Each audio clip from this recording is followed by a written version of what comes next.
Welcome to the Microgreens Mastery Podcast. I'm your host, Jonah Krochmalnik. Together, we'll explore the art of turning tiny seeds into a thriving microgreens empire, sharing insights, coveted secrets, and strategic wisdom from building one of Canada's largest microgreens farms. Stay tuned for thought-provoking conversations with leading figures in the world of microgreens.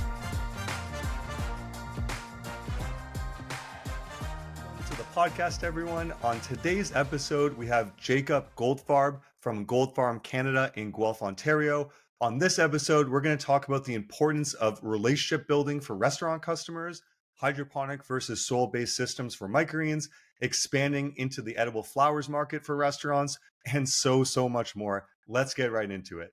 Hey, Jacob, welcome to the podcast. Thanks so much, Jonah. This is awesome. I'm really excited to have this conversation with you today. Let's get right into it. So I'd love to hear how you kind of got interested in microgreens, how you got started with Goldfarm Canada, and how it kind of came to be. Sure. So I started the business in April 2019. I heard about it. I think the first way I heard about it was through Curtis Stone's interview with David from Microacres. As I feel like a lot of people did. But prior to that, I had a lot of interest in permaculture and just growing my own vegetables in my backyard. And at the time, I was actually really deep into aquaponics. I really thought that was going to be the way I was going to go. But and then I guess I have a bit of a background. My mom ran a horticulture business when I was young. Not food. She ran a company called Tropical Plant Services, which did like installation and maintenance of indoor and outdoor plants at like hotels and businesses around Toronto. So a bit of a green thumb. But yeah, I got into it. I started really small, one rack in my kitchen, in my apartment in downtown Toronto, just to see if I could grow consistently and kind of test the waters. I took a few microgreens courses and just kind of let it grow naturally from there. That's awesome. So you started in 2019 in Toronto, but you're in Guelph now, correct? Yeah, there have been a few iterations. So from the one rack in downtown Toronto, my partner and I, we decided to move out of the city, just kind of getting priced out and wanting a little bit of a slower, relatively slower pace. So we decided to move to Guelph. I went to school here, so I still knew a lot of people here. So yeah, we went from one rack in the kitchen of a 1-bedroom apartment. We had a 3-bedroom apartment and converted the 3rd bedroom into a grow room. So I went from 1 rack to 6 racks. So basically from a capacity of about 20 trays to 120 trays. And at that time I was still working full-time in Toronto, taking the train in. I had actually given my resignation at my previous job. My last day of work was the weekend of lockdown in March 2020. So whether I liked it or not, those events kind of pushed me into deciding to do this full time and committing to the business. And really, the business. Luckily, I just pivoted because restaurants. I sell mostly to restaurants. Pivoted away from that during the pandemic. Obviously, when they were closed, I did farmers markets and was selling to grocery stores and doing home deliveries during the pandemic. And then I believe it would have been October of 2020. I got my first commercial space, very small space, 450 square feet.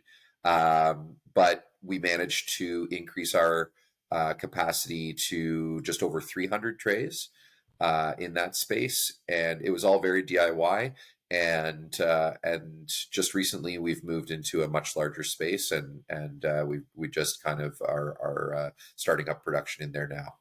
Yeah, that's awesome. You guys grew from a 1-bedroom, 1-rack system very fast to now having a commercially viable, fairly automated system, which I'm excited to talk more about. Sure. Do you solely sell to restaurants at this point, or do you have other markets that you're selling to? Just restaurants, Wow. 100%. Yeah, restaurants and hotels, some caterers, but it's all culinary industry. Yeah. Yeah. Yeah. Do you find there's a lot of seasonality with the restaurants? Now we worked at Living Earth, we worked more with distributors and directly with restaurants. Do you find there's a lot of seasonality because in our climate that like winter's your slow season, summer's your busy season? So it's interesting. 2 years ago, winter was a slow season, but then last year it wasn't. Hmm. It's been very interesting. The short answer is yes, there is seasonality to the market, but um, most of my clients are fairly evergreen in terms of their client base. So I work with some of the best restaurants and hotels in Toronto, and they are always busy. They might have a few weeks or a month here and there where they kind of have lulls in their business, and we just adjust their order according to their needs. But really, at that level, they're pretty consistent year round. The seasonality is more to do with the varieties that they're interested in at any Mm. given time of the year. As they're changing their menus, they'll want to change crops. But yeah, a lot of restaurants have been, most of them have been very consistent all year round. That's awesome. Yeah. Did you pick customers specifically that were more evergreen, or did it just kind of naturally happen that way? I don't think that that's what I was looking for, specifically when I was pursuing these clients. It was more just pursuing um, clients that either knew were already using a similar product from somebody else, or that I thought. I mean, generally, it's higher end restaurants, right? So they tend to be fairly evergreen by nature because not everybody can afford to eat there regularly, right? Um, uh, so they tend to be popular because luckily Toronto, just has a fairly affluent population that and a great restaurant and food scene. So it just ends up being evergreen as a result. Cool. Like restaurants often require a lot of different varieties. They're always interested in the kind of more unique varieties of microgreens. So not Yeah. things like broccoli and sunflower and pea. They're like the very exotic kind of microgreens. So what kind of varieties do you find you grow for restaurants, and like which varieties are the best selling or most popular for food service? Yeah, sure. So we do still grow, broccoli and sunflower and peas, but those I mean, peas. Some people just want pea shoots or pea tendrils, but our pea tendrils are actually super popular. That's one of our biggest sellers. Um, but we still grow those, but they generally just go into mixes. Mm. We do a lot of custom mixes for restaurants. And then really the most popular stuff are the culinary herbs. So we do a lot of basil, a lot of cilantro. We do fennel, dill, and then more specialty stuff. A lot of red vein sorrel, a lot of lemon balm, um, and then a few more exotic greens like shungiku, micro marigold, um, and we also, we're always open and trying to experiment, whether it's under our own steam or a chef will ask me specifically for something that we don't offer. Um, we have, I think our product list now has got to be close to 4 dozen different varieties. Wow. Um, the downside to that is essentially, if chefs are asking me like what's new, I don't really have a lot of options to present new things at this point. I do still, like, we're gonna do some trials with a yellow chard. I haven't done that before. It's another color, it's another variety we can bring on. And then I'm reluctantly gonna do some trials with micro mint, we've kind of stayed away from mint simply because it just takes forever to grow. Yeah. I'm hoping that we can grow it and do it kind of like we do with the red vein sorrel or our nasturtium, where it's kind of like a cut and come again. I'm hoping just for something that's essentially like a 2 month grow. We really need to make it. I can't make the price so I can't just Yeah. like charge a super premium when they can get regular mint from the grocery store or a distributor. But I have to make it worth our while to do it. I'm doing it because chefs have more than a couple of our clients have asked. So we will do it. But yeah, they really want a lot of specialty stuff, and I'm always on the lookout for something else that we can add. I wish the perennial crops were faster to grow than they are, like the mints, the thymes, the rosemaries. I don't even know what micro rosemary would taste like, but I can imagine it's very, very unique and like rich rosemary flavor. And I'm sure mint is very similar. I was just going to say, during my kind of research and development phase with finding new crops is like if I wanted to grow, say, mint, I would literally buy probably 10, 15 different types of mint, and see, because there can often be quite a big difference in the growth time, even the germination time between uh, one variety and another, and then the speed of growth can be sometimes double from one variety to the next. So um, when we did trying to create like mustard mixes and kind of brassica mixes, they all generally grow pretty fast, but you'd be surprised at how much faster like a Mizuna grows than like red giant mustard, as an example. So there is quite a bit of variance even within the same like family of microgreens. So yeah, so I feel like you'll be able to do it, but how fast it'll grow, it's kind of hard to say because it's so slow, and then how to make it work economically is a whole other difficult problem to solve. Yeah, for sure. And another problem that I'm discovering is just maybe it's just the time of year, but mint is really hard to find. Mint seeds are incredibly hard to find right now. Interesting. Yeah, Hmm. I was doing some research the other day. I found one website locally in Ontario and basically rated like I took as much as they had left, and that was only 50 grams maybe. Yeah, Johnny's doesn't have it. Hmm. A lot of the bigger growers just don't have it, and I think it's probably just the wrong time of year to be looking for it. But and luckily, it a tray requires minimal amount of seed. Yeah. But yeah, it just I love this suggestion, and it's totally something that we should do. But I didn't even have the option to buy Hmm. more than one variety. Yeah, which is crazy because there's so many varieties of mint. Like, I don't know if you've ever been to Richter Herbs. For those that aren't in Ontario, they have like so many different types of herbs, like actual plants, but they'll have like 30 types of mint, like 20 types of rosemary, and then all sorts of medicinal herbs. So I feel like there's so many varieties of mint. That's very interesting that the seeds aren't available, and it might just be because most of them are propagated through cuttings rather than seed because of how difficult it is or how slow it is to grow mint from seed, and how much of a weed mint really is if you grow it outside. One other idea would be to sell it as a baby mint, but then have it be more perennial rather than just like you grow a tray and then cut the tray and then dispose of it. Yeah, Because of how fast and how hardy mint is once it's established, it would be a pretty easy crop to just do a cut and come again style on it, and just give more nutrients to the soil, or increase the pot size, sure. and that could be a good solution for that. That's the best way to find out what the demand is actually have multiple customers tell you the same thing. It's usually a sign like, okay, there's demand for this product, we should probably grow it. Yeah, the big thing right now that I'm trying to consider and trying to figure out how to monetize properly is a lot of chefs want slightly larger greens. They want baby leaf essentially to make mixes or to act as like a side salad in their dishes or whatever.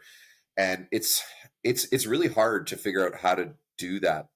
Not how to grow them. I mean, I know how to grow, my mustard greens or brassicas out a little bit, but to grow them out in the system the way that I have it, right, with only so much space literally vertical space between the leaf canopy and the lighting fixtures, that's a bit of a limitation. But then also with the pricing rubric that I have, and figuring out, well, if I'm adding a week or two bench time, how do I kind of recoup that? When I could be growing shorter crops in the same in the same space or in the same amount of time.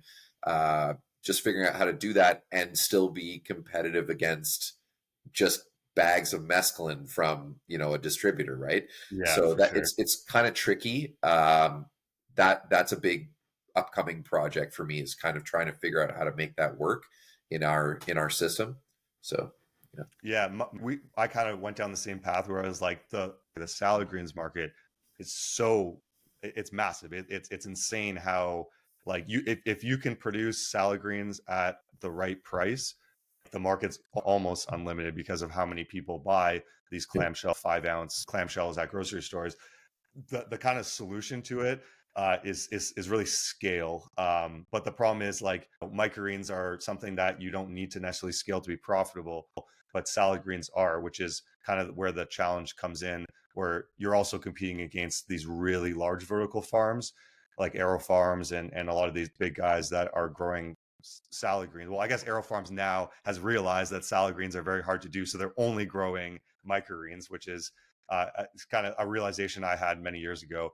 And it took them a little longer, which I get. Like, if you really want to make it work, you're gonna try to make it work. But if the numbers just don't work at a certain point, you have to make your farm profitable.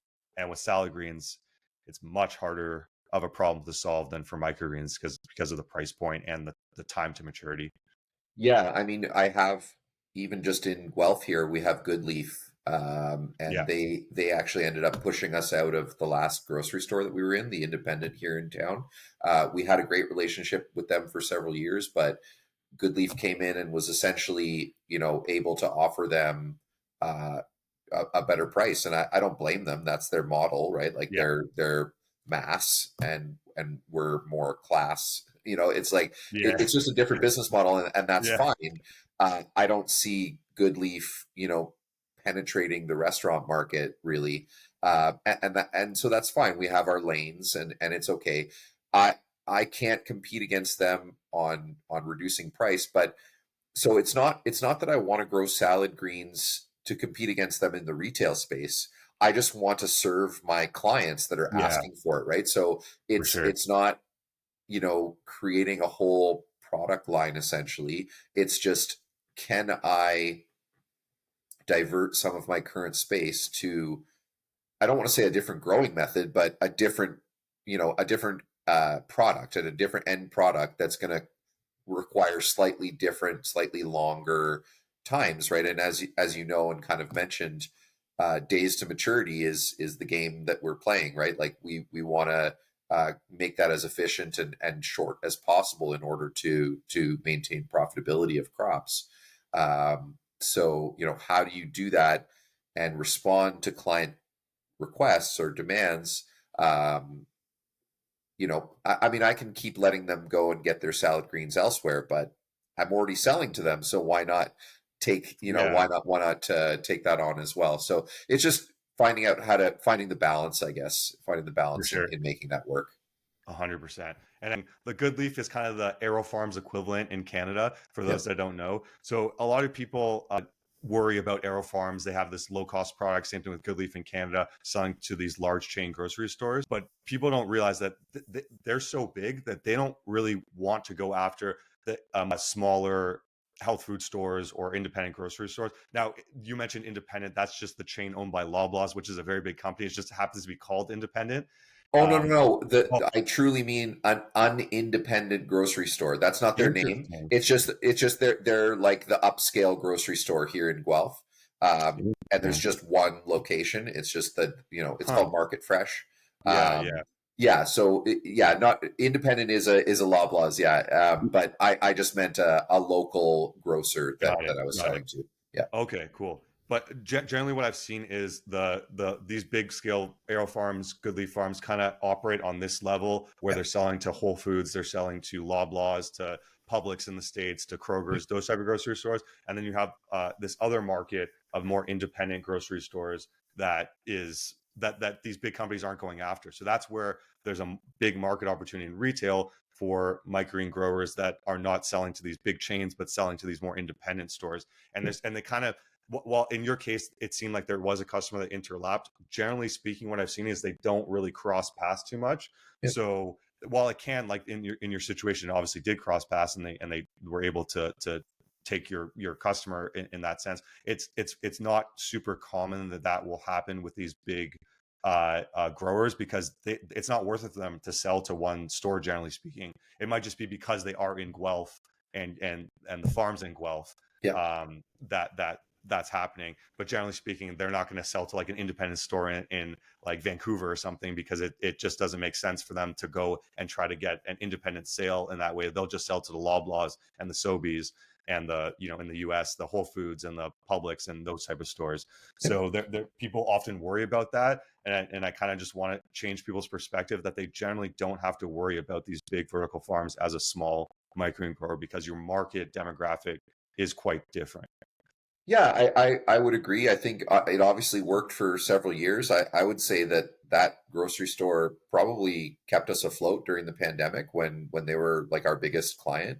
Um, it just, and I didn't blame them. Like when the produce manager told me that they were switching, I got it. Like they're able to sell the Good Leaf product at retail, what I just 50 cents more maybe than what I was charging them wholesale. Yeah. And that was already a cut from what I would take at retail. So it just made business sense for them. It's another local farm. And I think further to your point, one of the reasons why smaller independent grocery stores are a viable option for microgreens growers is that they like to support local farms and local businesses, and that's what was so successful about that relationship for the time that it was 2 years easily, that they were a great client, very consistent. I couldn't believe how much of our product they were going through on a weekly basis, but they were, and that's because in smaller communities or in more, I guess, slightly more niche stores, you have a clientele that also wants to support it. The business themselves, the buyer wants to support local businesses because they know that their clients want to support local businesses. Exactly. So it definitely is viable. And like you say, the bigger growers don't necessarily treat them as a target. They don't target those businesses because, like you say, it's just too small for them. So yeah, it's definitely, it can work. Awesome. Yeah. I'd love to hear what your average week looks like, kind of as a microgreens business owner, what it looks like for you and your staff on a weekly basis. Sure. So yeah, I have one full-time staff person and then myself. My week is, I mean, uh, I, I have stepped away from a lot of the labor tasks. So let's say my week starts on Thursday. Thursday is our harvest day. So I'll go in and work a full day, probably about 9 hours, 8 or 9 hours maybe. Um, and then Friday is delivery day, and I do the deliveries. So that is that's generally a pretty long day. I usually leave the house at 8:30. I'm lucky if I get home before 6. But that's, probably 2.5 hours of that is just on the road. If I'm lucky, could be 3 hours. Driving home from Toronto to Guelph on a Friday afternoon is not always the most fun, um, but it's just one day a week at this point. And then Saturdays, I spend a couple of hours in the morning, late morning, doing deliveries to Elora and Fergus, which are kind of smaller towns outside of Guelph. And then I do the watering. We're in the process of switching over to automated watering, but for now, still hand watering. So I do the watering on Saturdays and Sundays. That's about an hour Saturday night, an hour Sunday night. Um, and then that's really it for me on the farm, or in actively working in the business. I do, obviously have to, I do some accounting work, I do some prospecting, but Sunday through Wednesday, yeah, just a handful of hours of work for me. And that really works for me in terms of work-life balance. I have a fairly young child. I want to spend a lot of time with her, and so it's great. My employee works full-time Monday through Friday. Um, I couldn't say I give her a lot of freedom to do her tasks on whichever days make sense. She does all of she cleans the trays. She does all of the seating. She does like general cleaning, and then helps on harvest day. She's there the whole day on harvest day. We bring in another casual person on harvest day as well. So there's three of us, and that just helps with stuff. You know, um, most of their day is taken up because we hand pick and do counts of our nasturtium and red vein sorrel. Um, so that just takes time, and I charge a premium for those, but our clients love the fact that it's just ready to go right out of the container. So it's worth, it's worth the labor cost. But yeah, so she does everything Monday through Friday. And we're in the process of switching over to the automation and the crop and order management software. So I've been onboarding her with the software. She's been loading up the crop schedules, and the plan is to essentially, like, as we grow, to kind of promote her to being the farm manager, and then hiring another one or two people, as we kind of move along. I'd like to eventually be able to step away from harvest day and essentially just be the delivery driver for the time being. That'll be kind of the last thing that I would really want to let go, or just not. That's kind of my job in the business because it's so tied to sales. But yeah, that's kind of what a typical week looks like. She works a regular 40-hour week essentially, and I can't tell you exactly how many hours or tray washing or planting seeds or what have you, but it's a full week for her for sure. Yeah, and we were talking about this earlier before we started recording the podcast about that you guys got a soil mixing machine that you're in the process of um, automating the watering with Vertigro's system, and those type of things will really help with getting that work-life balance. And it sounds like you already have it, which is great. But as you scale, what I've seen in at least on my own farm is that when you go from a certain amount of product being produced and then doubling it, there's so many different things that can happen, that you're doing like the day job, but then you're also doing the firefighting job, putting out different fires that happen as they come with crops and with sales and all this sort of things. So having that automation, but also having the systems in place and having the staff as early as you do, I think is a really great step. Because the mistake I made was not hire someone soon enough, and it seems like you're doing it at the right point in time to give yourself a better work-life balance, but also to be able to spend more time on the things that are more important in the business. Yeah, I mean, we've been lucky that we've essentially been profitable every year. We've been in operation, and that includes being able to pay staff. Um, when I got my first commercial space in October 2020, I think probably it was still maybe 8 months or so that we were operating there, 8 or 9 months, where it was essentially just me still. Um, I'm lucky in that my mom loves being involved and will work for free. And she's been absolutely, I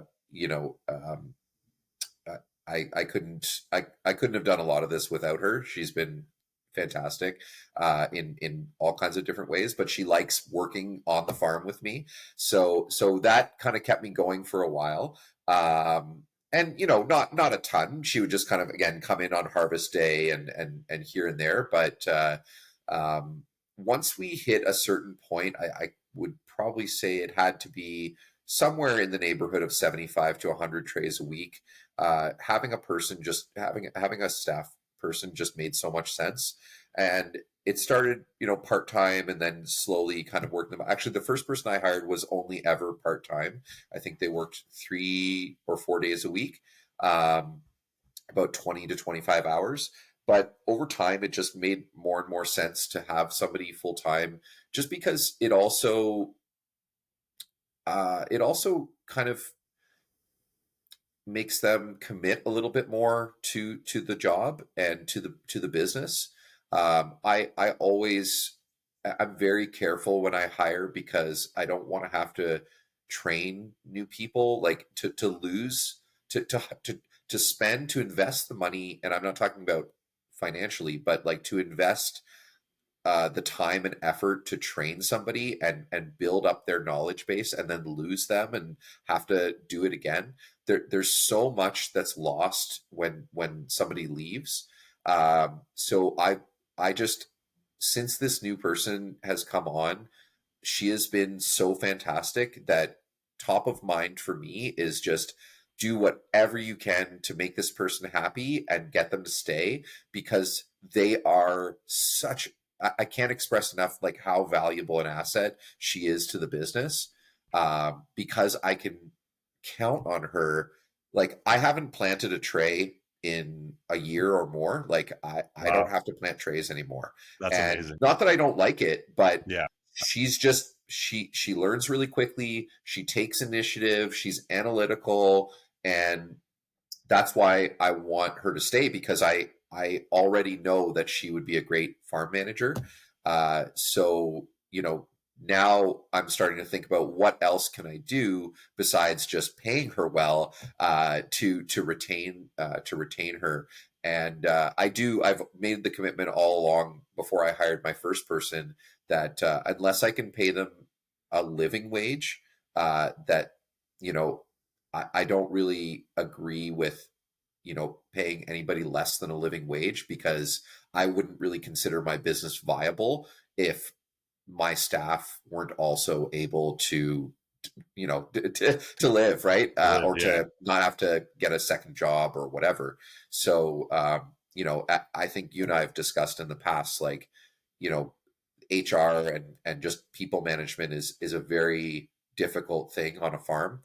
yeah, um, I know at one point you were saying one of your bits of advice to me long ago was, where you can have a machine instead of a person, it's often better, just because machines are more reliable. Ultimately, machines yeah, don't go on vacation, they don't get sick, they don't have family members pass away, that kind of thing. So, I don't want to completely lose the human aspect of a for business and sure. just go Yeah, completely machine. But you know, it just uh, I don't know exactly where I'm going with that, but basically, just I I believe that if you're going to have staff, bring them in, not just because you don't want to wash trays, but because it's adding value to your business, and enabling you to focus on other things. for sure. Yeah, I think that's the one of the biggest values of having staff. One, of having a peace of mind, like having good staff means that you know that the business will run without you necessarily being there every single day, and also being able to spend time on the things that you want to spend time on. Some people may say, oh, deliveries are, it's just something I should outsource to staff. But for you, because you're working directly with chefs, it's a time to check in and talk to them and be like, hey, how's everything going? So it's a quick 2 3 minute, maybe 5 minute conversation, but it keeps that relationship going, which on for restaurants is, I would say, much more important than like retail or direct to consumer, where it's a little bit different of a dynamic, of a customer service dynamic there. So it's nice to be able to have that flexibility, that you can kind of choose what parts of the business you want to actually work in, and then spend the rest of the time working, building the actual business. But yeah, I think I talked about this on a previous podcast, about having the equipment to make staff's life easier. Like washing trays is one that like people really don't like. I've never had a staff member that's like, you know what, I love washing trays. But having said that, none of my staff has ever experienced actually washing trays, or the staff at Living a Farm. I've never experienced washing trays by hand because we've had a tray washer since we started hiring people. But if they did, they would understand how much easier life is having a tray washer. Same thing with a soul mixer. If you hire someone after you get that piece of equipment, they never know how laborious and exhausting it sometimes can be to plant 100, 200, 300 trays, in a day. And then at the end of the day, you're pretty much zonked. And, whereas you have a machine that does it, you can listen to music. It's much less tiring, much less stressful to your body, which is a big thing in farming, is to minimize strain on your body so that you can function the 5 days a week or actually working at the farm. Yeah. There's two thoughts I had just in terms of what you were saying. So yes, machines, not only for the reasons you say, but also um, ideally to reduce labor. Like I'm hoping Yeah. to be able to put off having to hire a second person, because with automated watering, with machines, that's actually going to reduce my current full-time person's labor time. And as yes, we may have to plant more, but I'm hoping that kind of balances out in terms of, she has to spend less time. If watering is an hour a day, that's 5 hours in her week that's going to go somewhere else, right? Exactly. And she can focus on other things. Now, just going back to what you're saying about the clients, you really hit the nail on the head that with working with chefs and the culinary industry, it's all about relationships. It, like, 100%, it's all about building good relationships with your clients, because not only do you want to just generally have good relationships with your clients, but it means like they're more inclined to order more. They're more inclined to, like, chefs move around a lot. So what's happened a bunch of times is a chef will leave a restaurant. I retain that client, and then I get a new client at the new restaurant that they go to work at. Or chefs will say, hey, I know another chef that's looking for this product, and will kind of give you a lead. So those relationships are really everything. And getting that weekly FaceTime with the chefs, that's where I derive the most joy. That's the reason why I'm doing this business. I love talking with chefs. That I used to be a cook. I used to work in kitchens, and so this business is so great for me because I love the the growing plants, but I also love food and that whole environment. So being able to geek out with chefs about the new dish that they're working on or whatever, and get them excited, and also to kind of be that source of, somewhat like a source of inspiration, like, here's a new product for you to try, or have you considered putting this on your dish. Yeah, And kind of working with them, it's so exciting, and really, like I say, like, that's kind of the heart of the business for me. So yeah, it would be the last thing that I would want to give up, because not just the relationship building, but it's such a crucial sales aspect of the sales as yeah, well. Being able to upsell them or bring them samples of something new. It's a really important, it's a crucial part of my business that I'm the delivery person. for sure. And that's the part of the business that, like, I can see it even when you talk about that, you love that part of it. Like that's the part that really, like, drives you forward and wants to make new products. And I'm sure going to some of these restaurants that you sell to, and actually eating there once in a while is probably very rewarding to see, and all the hard work that goes, not just in growing the greens, but all the work that goes into actually making that dish come to reality, and then experiencing it is probably, like, very, very, very rewarding. Absolutely. Yeah, awesome. So I'd love to move on to the something else we also talked about prior to the call was pest and disease management. Mm. So I'd love to hear this. This is something that a lot of farms, the smaller farms that just start out, don't necessarily focus on, but it's something I think is quite important in preventing uh, big problems in the future in your microgreens farm. So I'd love to hear kind of what issues you've had, how you've kind of dealt with it, and what your kind of management system is Sure. for Pythium and any other disease you've experienced. Sure. So we don't have an SOP at this point around PPM, but um, we obviously have had issues, especially the more we grow, the like we have issues. But what we've encountered, you know, is mold. Generally mold on soil, and we mitigate that with a product called Xerotol, which is essentially food grade hydrogen peroxide and peroxyacetic acid. Um, it's it's essentially just an oxidizer. So and it's safe as a foliar spray. So you can spray it. You can use it as a drench in the soil. You can spray it directly. Whatever you need to do. It's an algaecide and fungicide, and it works with mold as well. But we don't really have that big of a problem with mold and fungi.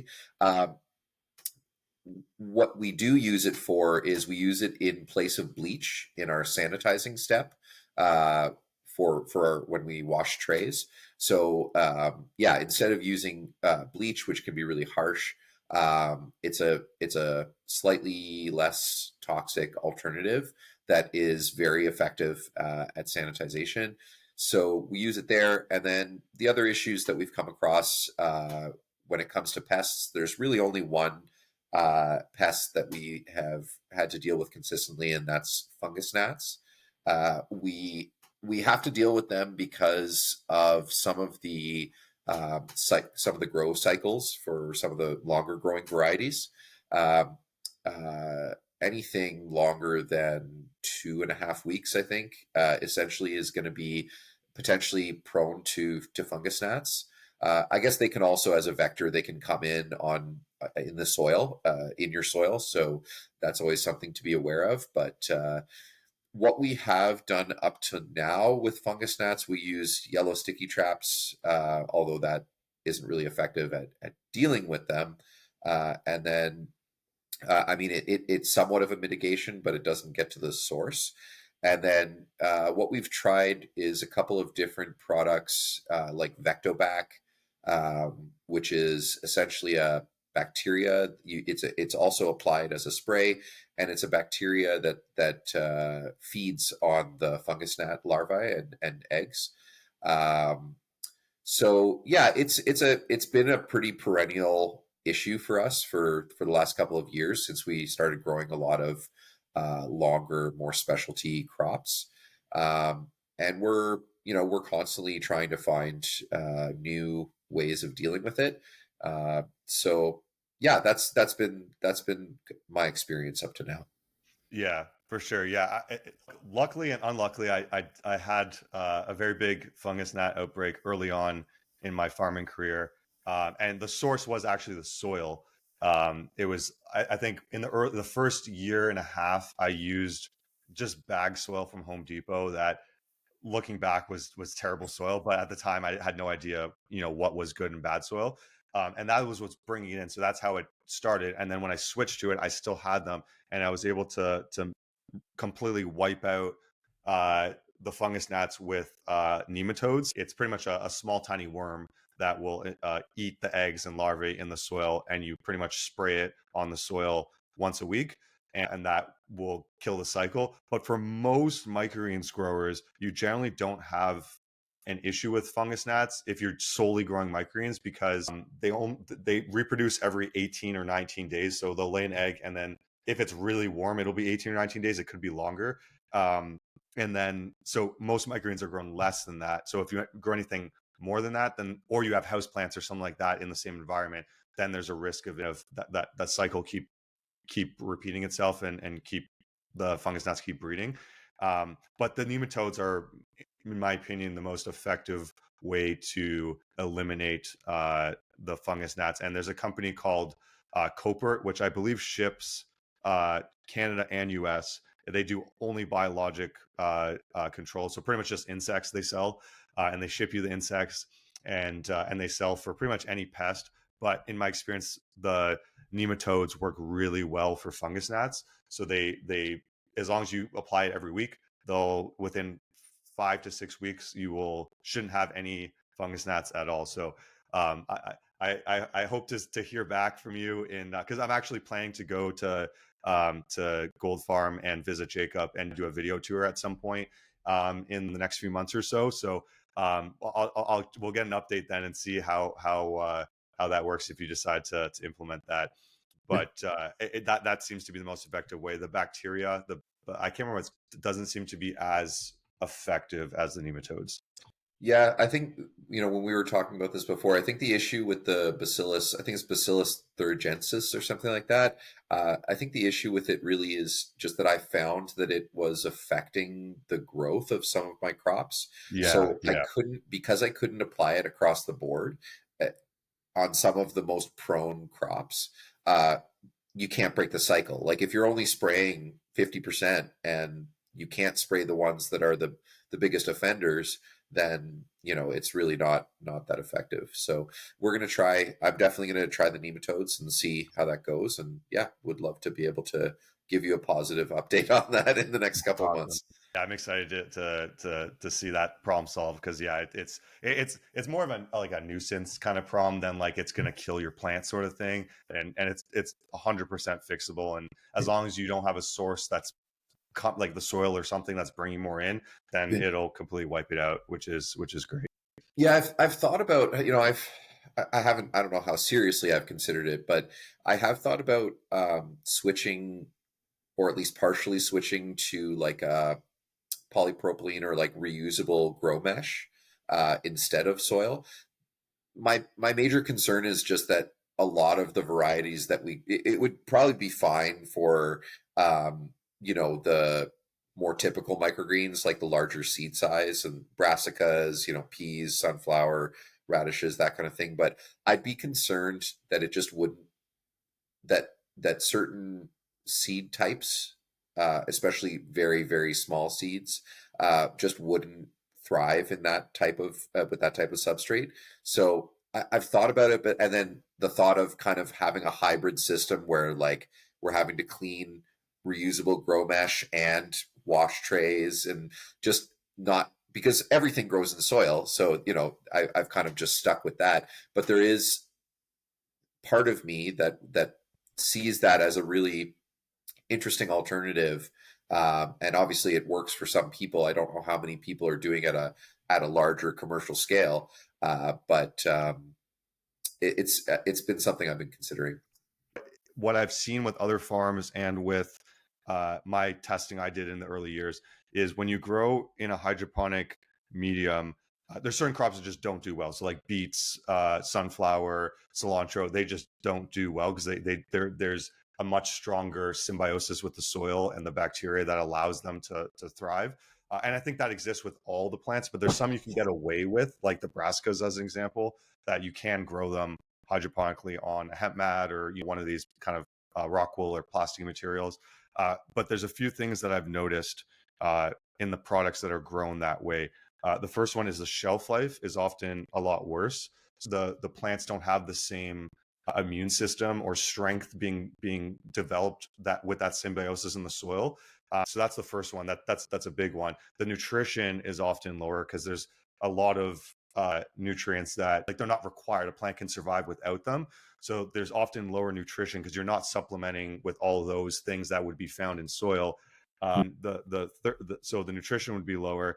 And then the third thing is the yield, I find, is often lower. So those three, I think, outweigh the big benefit of hydroponic is it can be cleaner, and then it's less expensive to produce, right? Because you don't have this recurring purchase of soil. You can either reuse the media, you don't have to compost the soil or dispose of it, and it's much cleaner. So things like sunflower wouldn't have any soil residue on it, so you technically wouldn't have to clean sunflower. I hope there'll be a point where we understand enough to be able to grow microgreens and other plants hydroponically that the nutrient levels, the shelf life, and the yields are in line, if not higher than soil-based. And there's things like lettuce that there's so much lettuce that's grown hydroponically, it seems to work well. You can't really taste the difference because there's not really much complex flavor in lettuce. Whereas basil, I've grown hydroponic basil versus soil-based basil, and the flavor difference is insane. It's like night and day. So there's a lot of differences in that we just like the essential oils being produced in the plants and the all these chemical reactions that we just don't know enough about. Mm. But I hope we get there. I really do, because I think for humanity, it would be better to grow hydroponically and use less resources, because, all agriculture, people don't always realize all agriculture uses a ton of resources. But if we can grow things hydroponically, it uses less resources. So it's just, how do we do it in a way that still keeps the nutrient levels high enough so we're putting in our bodies food that is really good for us, rather than making us go in the direction of not having what we need to thrive. Well, you also don't want to be putting a product out into the market that is just going to get thrown away because it doesn't Yeah, have the shelf life or whatever, right? exactly. So, Yeah. whether that's at retail or otherwise, like a lot of my new clients are always asking me like what kind of shelf life they're going to get. That's like a question I'll get every time I'm approaching a Yeah. new chef, because they've experienced product from other suppliers that just doesn't have it.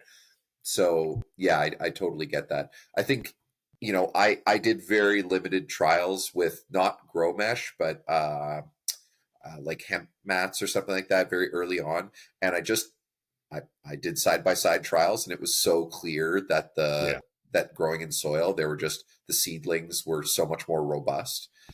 So yeah, and that's, I think, probably the biggest reason why I've just stayed away from it, because what we do now works. So Exactly. yeah, Yeah, yeah, for sure. So you just moved like very recently into a new facility. yeah. So in your old facility, you were I think you maxed out at about 300 trays a week.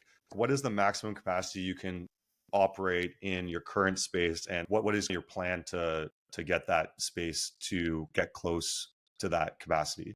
Yeah, I mean, I think it will take some time, because Yeah. in going from where we were to where we are now, I really didn't want to have to keep moving. Like I wanted a larger step this time. To go from starting at 20 trays and then going to 120. That was a fairly reasonable and very easy. Just buy 5 more shelves and 5 more racks and a few more lights off of Amazon, and it was a pretty easy step. Um, to go from that to 300 took a little bit. I visited a couple of other farms to get ideas, and ended up going with a very DIY. Like the racks in that situation were built with lumber essentially, and I lined the shelves with like a rubber membrane for water, like to protect the wood from getting moldy or disintegrating from the moisture. Um, and now we've gone to pallet racking and flood tables and plumbing and like automated watering and all of this. So our and to want to invest the amount of money that I did in this system, and kind of the vision, like I didn't want to have to go from 300 to 600 to 1200. Like I just wanted to make a much more significant step so we didn't have to keep moving. So we ended up going almost 6 times our capacity. So we have a total that's probably in the neighborhood of about 1,800 trays, over just over 100 levels. We have about 108 levels, I believe. And levels, I mean like individual flood tables. Yeah. So that's our current capacity. Plans to build that out. I've Up till now, we'll see how it goes, because this is kind of new frontier for me. Up till now, I have really been fervently all about the kind of organic growth, and you'll have to forgive the pun, but like I mean that when it comes to new clients. Yeah. I didn't want to get into the new space. Like a lot of people were asking me, I have business mentors and other people like friends and stuff were asking me like if I had kind of already gone out prospecting and gotten new clients so that when I got into the new space I could just start. But I actually purposely didn't do that. I didn't want to get into the new space and have made all these promises or commitments and then had issues. Like anytime you're going to go into a new space, a new environment, there's going to be new challenges. We have Yeah. new lights. We switch to a different type of soil. We're just in a different physical space that has different airflow, different levels of humidity and temperature variations and stuff. And until we work out those kinks and kind of get to a steady state, I didn't want to have all these new clients, whose orders I had to fulfill, and yet we're struggling, at the, I don't want to say struggling, but just having, at those bumps in the road, right? So it's kind of just steady state. We got to a point at the old space with only 300 trays where I literally had to stop prospecting because I couldn't take on more orders. We had hit Yeah. capacity. There was nowhere left to go. So I just want to basically start that cycle up again from a year or two ago. Well, really, it was about a year, which is kind of crazy to think about. But to go from just like a farmer's market, couple of grocery stores, home deliveries, to completely stopping all of those things and going right back 100% to restaurants when they fully opened. And that was only like December 2021, January Yeah. 2022. Like, uh, when restaurants opened again, business just like took off so quickly. And we have, I think it's maybe about 2 dozen clients right now. So I think there's a lot more out there. There's a lot Oh more yeah. room there. And so really it's just about pounding the pavement. It's about, making those connections. And I just am going to keep trying, really my process is pretty simple. I just reach out and set up appointments with chefs. I reach out directly to chefs, set up appointments to give them free samples, and usually after that, if it works for them, or if my offering is kind of better than what they've been working with, it's a pretty easy intake. So I'm just hoping to kind of, again, organically just kind of get a few clients every month would be great. Just kind of build and build and Yeah. build, and we have the space now to also, like I kind of mentioned beforehand, like experiment with a few different things. A lot of my clients, like I wouldn't say like a huge part of my business, but a significant part of my business is edible flowers. Mm. And up until now, we have just been doing those seasonally outdoors. Uh, Obviously, kind of harkening back to what we were talking about in terms of pest management, I'm a little hesitant to grow flowers side by side with micros because they can potentially introduce insect pests that you wouldn't normally have in a microgreen environment. So that's definitely top of mind. But we do have kind of like a separate room in the new space. So I'm thinking of kind of keeping the flowers. I'd be able to essentially keep them separated. Yeah. Um, but being able to do edible flowers indoors year round would be something of a game changer, especially in Toronto. What I've found so far, and this would obviously apply to any area that in a similar climate, is that the vast majority of edible flowers that are getting used in the culinary industry are imported either from the US or from Israel. Uh, they, by and large, are not local. Yeah. And I really don't know too many more, excuse me, too many more local edible flower growers that are selling at scale. And so it's like, forget microgreens, like that is a really untapped market, is like local edible flowers. And we're trying to really push that much harder now. And being able to offer them year round is going to be significant. Now, some chefs just don't like edible flowers. Some chefs want very specific edible flowers that maybe won't grow indoors because of either their height or what have you, or just specific requirements. But there are definitely chefs, and a lot of chefs just want to use ingredients that are more seasonal. So to use edible flowers in the middle of winter, a lot of chefs just, that isn't what they uh, believe in, or what how they cook. But there definitely is a massive market that would use them Yeah, year round. So being able to do that is like one of the first, even more important than the baby leaf greens or salad greens, is figuring out how to do flowers year round. for sure. I think retail or direct to consumer edible flowers just are they're too No. priced. Not, but for food service restaurants, it feels like it's becoming more and more popular. I'm seeing it pop up more and more.